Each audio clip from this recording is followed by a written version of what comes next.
लिख ले पता बतावत हूँ तोला महावीर मोरे नाम है। लिख ले पता बतावत हूँ तोला महावीर मोरे नाम है।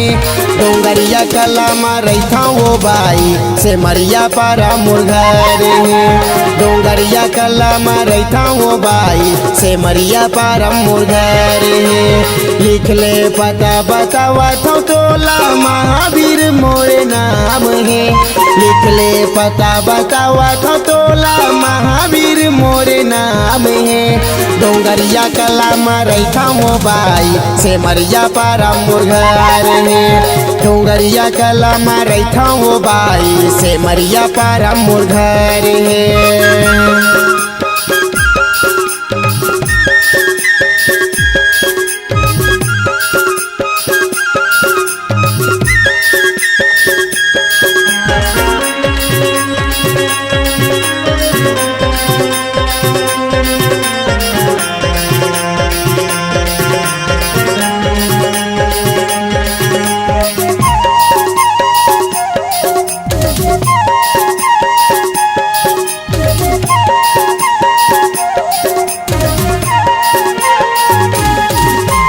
झन भुलाबे तय पतला खरहटा में लेते आबे।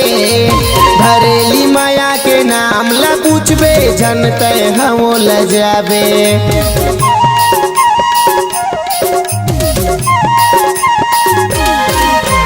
झन भुलाबे तय पतला खरहटा में लेते आबे। भरेली माया के नाम ला पूछबे झन तय हो ल जाबे। भरेली माया के नाम ला पूछबे झन तय हो ल जाबे। आमा बगैचा मुनगा के चैहा घर के मोर निशानी है। आमा बगैचा मुनगा के चैहा घर के मोर निशानी है। डोंगरिया कला मारता वो बाई से मरिया पारा मोर घर है। डोंगरिया कला मारता वो बाई से मरिया पारा मोर घर है।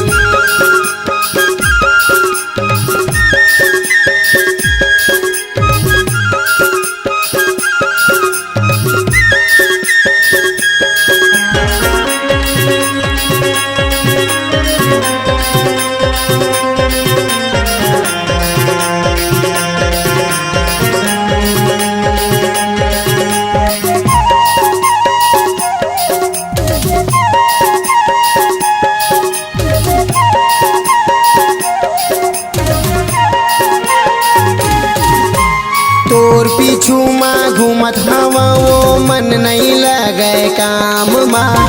तोर चिंता माँ नींद नहीं आवे जागत रहता मैं हर रात माँ।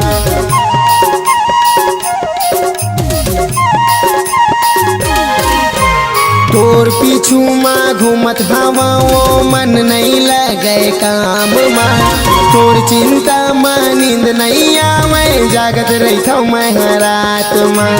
तोर चिंता माँ नींद नहीं आवे जागत रहता मैं हर रात माँ। झूठ नहीं कहो मैं सच कहत हूँ पूछ दुर्गेश राजकुमार ले। झूठ नहीं कहो मैं सच कहत हूँ पूछ दुर्गेश राजकुमार ले। डोंगरिया मारता वो बाई से मरिया पारा मोर घर है। डोंगरिया कला मारता मैं बाई से मरिया पारा मोर घर है।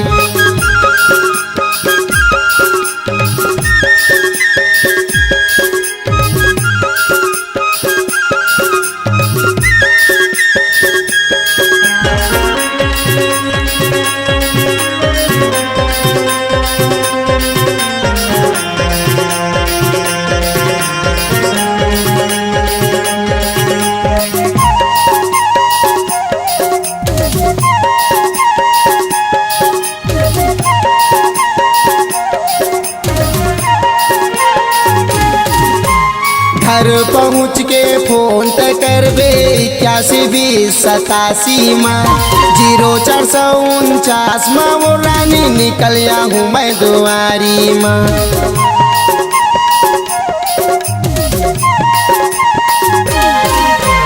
घर पहुँच के फोन तय करबे 81 में 0449 में ओ रानी निकल हूँ मैं दुआरी में। 0449 में ओ रानी निकल हूँ मैं दुआरी में। भाई में मिला हूँ भाई में मिला हूँ मिलवा हूँ घर परिवार में। भाई में मिलवा हूँ भाई में मिलवा हूँ घर परिवार में। बैठो डोंगरिया कलम वो रानी से मरिया पारा मोर घर है। बैठो डोंगरिया कलम वो रानी से मरिया पारा मोर घर है। लिख ले पता बतावा तो तोला महावीर मोरे नाम है।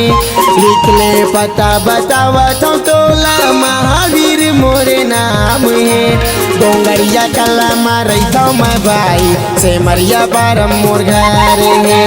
डोंगरिया कलम रही मैं भाई से मरिया पारा मोर घर है। से मरिया पारा मोर घर है। से मरिया पारा मोर घर है। से मरिया पारा मोर घर है।